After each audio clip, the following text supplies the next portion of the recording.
অবশেষে সামাজিক যোগাযোগ মাধ্যমে গায়ে হলুদের ভিডিও প্রকাশ করলেন জনপ্রিয় অভিনেত্রী মেহজাবিন চৌধুরী। অভিনেত্রীর গায়ে হলুদকে স্মরণীয় করে রাখতে অনুষ্ঠানে উপস্থিত ছিলেন শোবিজ পাড়ার এক ঝাঁক সেলিব্রিটি। বৃহস্পতিবার 6 মার্চ রাতে মেহজাবিন তার ভেরিফাইড ফেসবুকে গায়ে হলুদের ভিডিও আপলোড করেন। 2 মিনিট 12 সেকেন্ডের ওই ভিডিও ছিল নাচে গানে ভরপুর।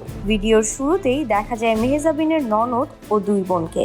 এ সময় ব্যাকগ্রাউন্ডে বাজতে থাকে বড় বোনের গায়ে হলুদ অনুষ্ঠানে তালে তালে বোনেরা হলুদের পোশাক পরে নাচতে শুরু করে। পরে তাদের সঙ্গে যোগ দেন মেহজাবিনের মা, বাবা ও আত্মীয় স্বজনরা। এরপর দেখা মেলে এক ঝাঁক তারকার। জমকালো হলুদের পোশাকে নাচতে দেখা যায় অভিনেত্রী সাবিলা নূর, সুনেরা বিনতে কামাল, অভিনেতা সিয়াম আহমেদ, নির্মাতা রায়হান রাফি সহ অনেককে। ভিডিওর ক্যাপশনে মেহজাবিন ইংরেজিতে তার অনুভূতি প্রকাশ করেন, যা বাংলা অর্থ দাঁড়ায়, আমাদের হলুদের অনুষ্ঠান ছিল এক পূর্ণাঙ্গ উৎসবের সমাহার। আমাদের বিয়েকে এত জাঁকজমকপূর্ণ অবিস্মরণীয় করে তোলার জন্য আমাদের পরিবার এবং বন্ধুদের প্রতি কৃতজ্ঞতা। গত 24শে ফেব্রুয়ারি ভালোবাসা দিবসে আজ সম্পন্ন হয় মেহজাবিন ও আদনান আল রাজীবের। 23শে ফেব্রুয়ারি অনুষ্ঠিত হয় গায়ে হলুদ। এরপরই 24শে ফেব্রুয়ারি দীর্ঘ 13 বছরের প্রেমের সম্পর্ককে পরিণয়ে পরিণতি দেন এ প্রেমিক যুগল।